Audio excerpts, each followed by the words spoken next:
theatre, a place of human expression through performance.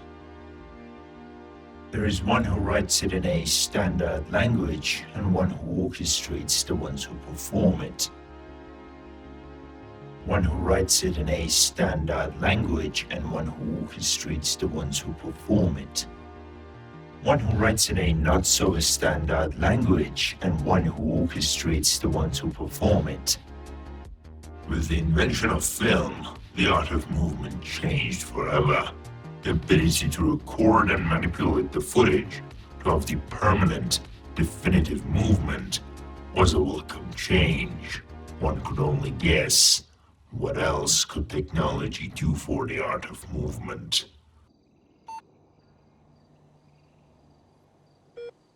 Tic-tac-toe, a game up on a screen, a video screen. An iteration of this establishment is the predecessor to what we today call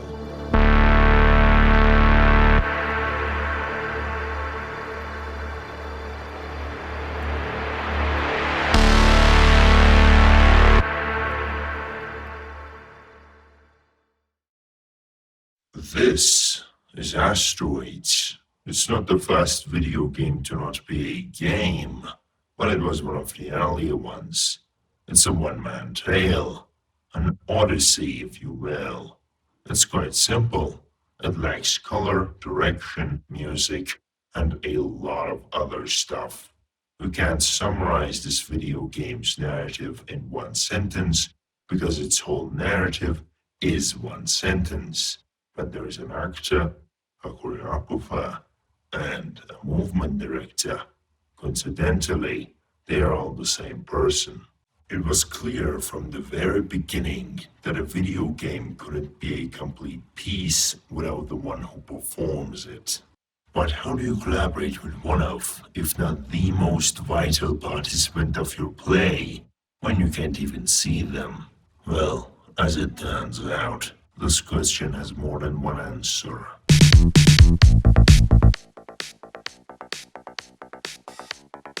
In the beginning, the choreographer and movement director weren't doing much. Instead, both developers and players relied on the improvisation of the player. This primitive approach worked, but some men realized you could do more, much more. What they realized was that people were products of circumstances.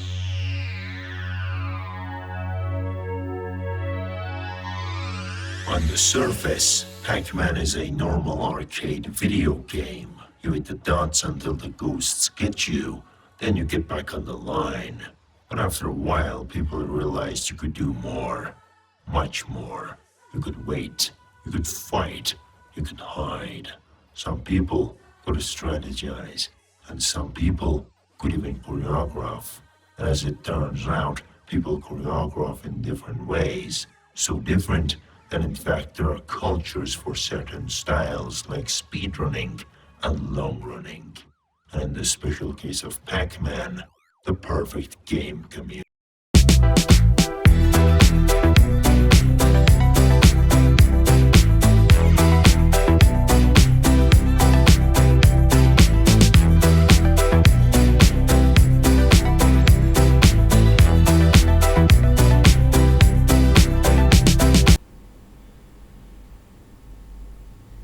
The one-sentence narrative of arcades was slowing down, and the consoles on home computers were traveling at the speed of light.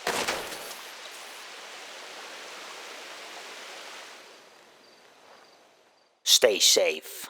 This message was brought to you by the Copyright Police Department. The video game console, or entertainment system, wasn't a new thing, but now the market was bigger, and so were the competitors. The game makers of the time chose to make video games long enough so that people wouldn't buy from competitors, and they could sell a game that is on average 3 to 4 hours long for $59.99. The way they achieved this was to take the same one-sentence narrative that was established in the arcades of the time and disrupting it. Mario saved the princess. Mario saved the princess. Bracket open. After he lost his limbs to enemies appearing out of nowhere and falling into endless pits because he couldn't find the invisible fucking brick. Of course, people got better at the game and they eventually learned how to orchestrate the game elements and movement options, and some argued that this wasn't bullshit and it was a deliberate challenge put in front of the player. And that's a topic for another day. Tell me, have you heard about The Legend of Zelda? Because this game had some really interesting features.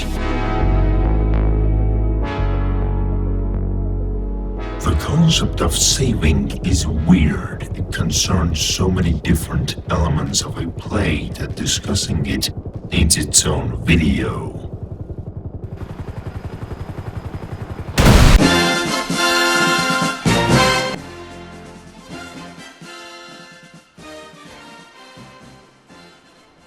Sequel baiting at its finest. Movement has a flow and a pace, a beginning and an end. To teach actors that, there's a person, was a person, called the movement coach. If choreographer designs the movement, they teach it. But you can't do that in video games, can you? Can you?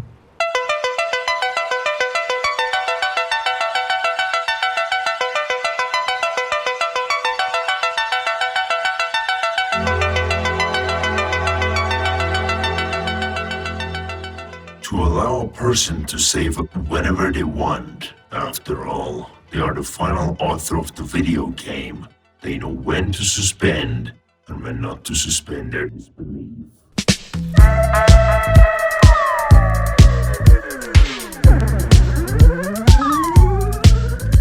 Do they though? What if we made the process of putting the dot a commodity in the fiction so the pacing and immersion gets smoother?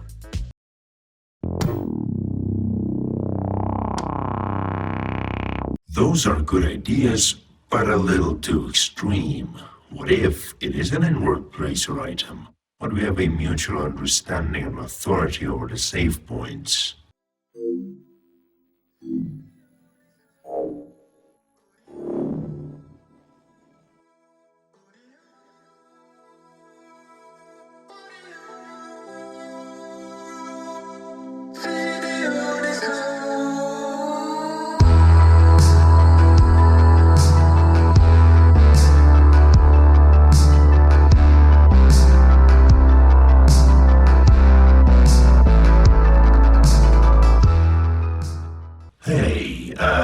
Let's not do that. Trusting the players is kind of wrong because they are trying to suspend their disbelief, and putting this stuff on their way is not good. Developers know better when and where to place the dot for the players to make the most out of it.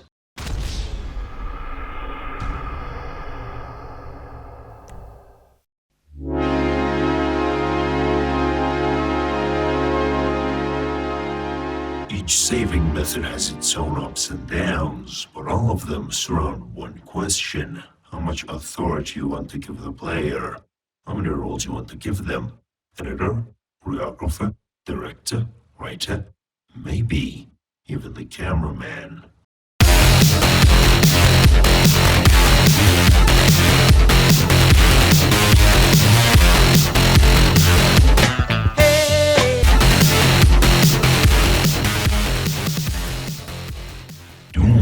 Lets you play as a man whom is a camera. This in turn means that almost every input of the player has a drastic effect on the rendition of their experience. How did its software deal with their new cameraman who operates at a different point in space and time? Well, they didn't. This hands-off approach of its software made some creative people. To finish Doom, you only had to get to the end, no matter the cost, no matter the means.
empty, man.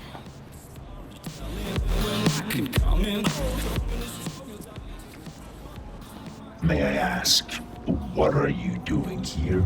Nothing, just saw you explode out of the building, thought you may need some help. In that case, I need to get to the top floor. I can manage that. Anything else? I wouldn't mind a gun.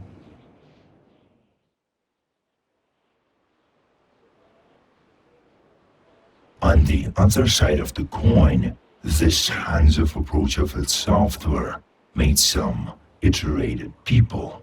'Cause, wouldn't you know it, being the director, cameraman, main character, and the audience can be overwhelming for players and developers. How could you make the players shoot a nice scenery without just taking away their control?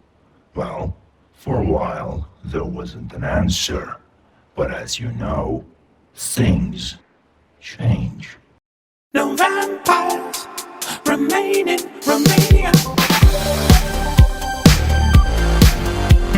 Valve Software had seemingly found the answer. To make the player shoot the scene the way you want requires you to make it impossible to do otherwise. The naive Valve Software had assumed everyone knows what impossible means.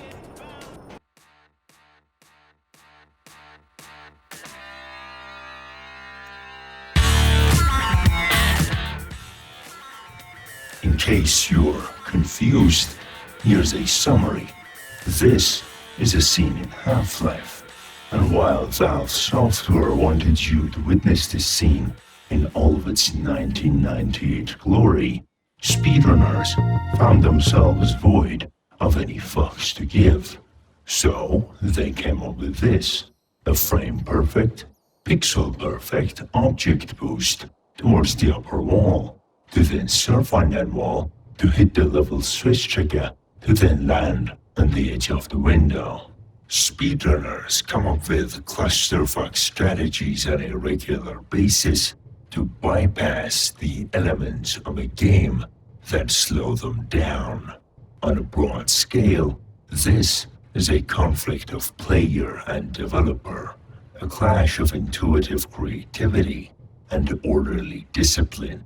Speaking of which,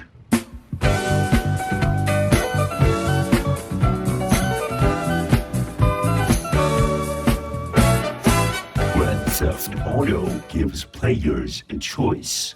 Either rely on your intuitive creativity to do utterly random shit, like play darts, steal a jet, hunt rats, declare war on Florida, or you could join the developers' heavily scripted theater of murder, violence, and romance. These two paths don't usually converge, but when they do, the results will be mixed. In one particular instance, the merge is not very smooth, but still fun. Sort of like the game it takes place in.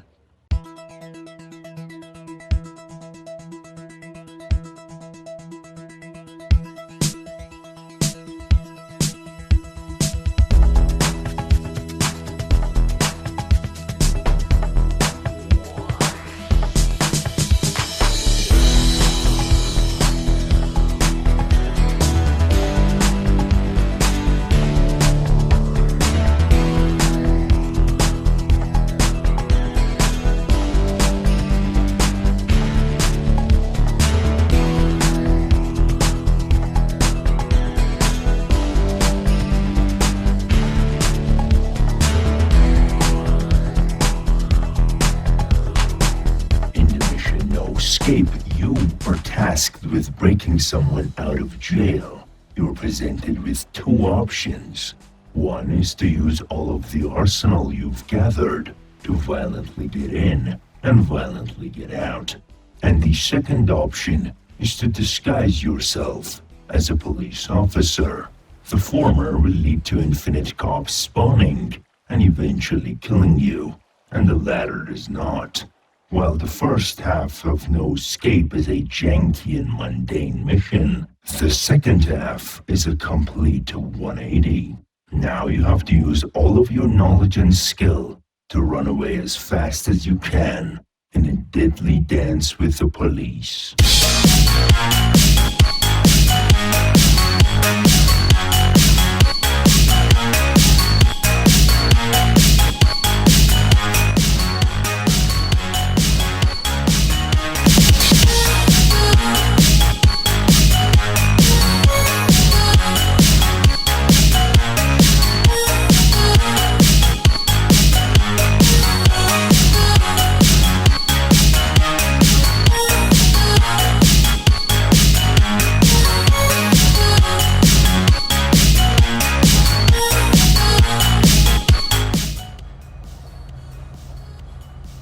No Escape can be quite a thrilling joyride, but it begs the question: if you could collaborate with anyone on Earth, would you make something you specifically want to make and use that random person as a vessel for doing so? Or would you make something only you and that random person could make? GTA games get to passive-aggressively flip-flop between the two, and depending on your taste, you may prefer one over the other. But what if you didn't have a taste? What if you had to create the taste? Ti ho chiamato per dirti che ti amo.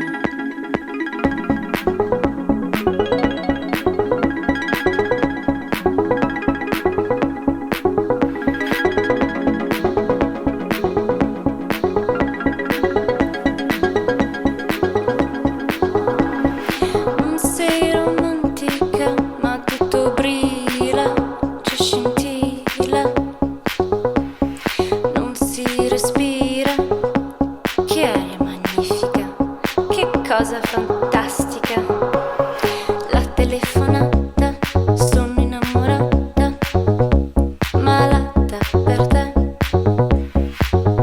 non capisco più niente, non vedo più la gente e non fa niente.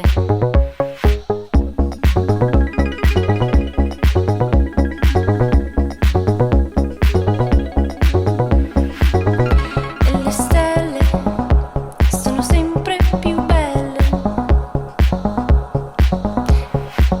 e tutto brilla e tutto scintilla. Non sei romantica, ma questo è l'amore, questo è l'amore, questo è l'amore e non fa niente. La telefonata, sono innamorata. This is the PlayStation 1, and it is among the first video game consoles to render 3D. The third dimension brought many new possibilities and challenges, but since there wasn't a taste for things, players and developers started experimenting. There is Dino Crisis with its interesting ending. There is Resident Evil's finite saving mechanic. There is Half-Life's cameraman solution. And there is Doom's speedrunning. But out of all these experiments, there is one shining jewel. A strong yet easy to grasp foundation for the players to build upon. A harmony of developers trusting the player, and the players realizing the potential within themselves and the software. The one and only.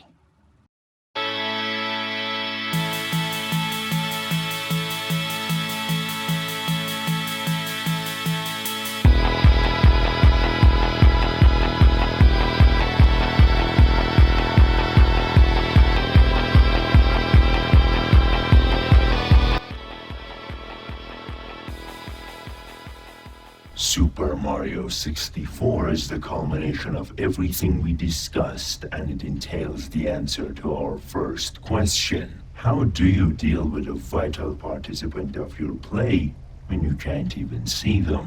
Well, You fuck about and you find out, just as every player and every developer has done so in the past, in the often confusing, sometimes frustrating, and usually delightful process we call artistry. It's something that can far exceed the boundaries of this universe, yet have tangible effect on me and you. It's the magical moment of being a player, developer, choreographer, or whatever the fuck this is. And we traveled all the way here in this desert to celebrate it. I hope you enjoyed this video, and as always, thanks for watching.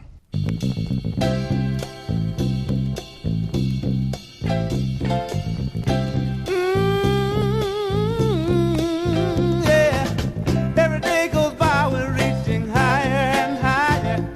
Let's all put love in our hearts and keep this as a reminder. Many men have died for me and you, so everybody would be free and get there just do.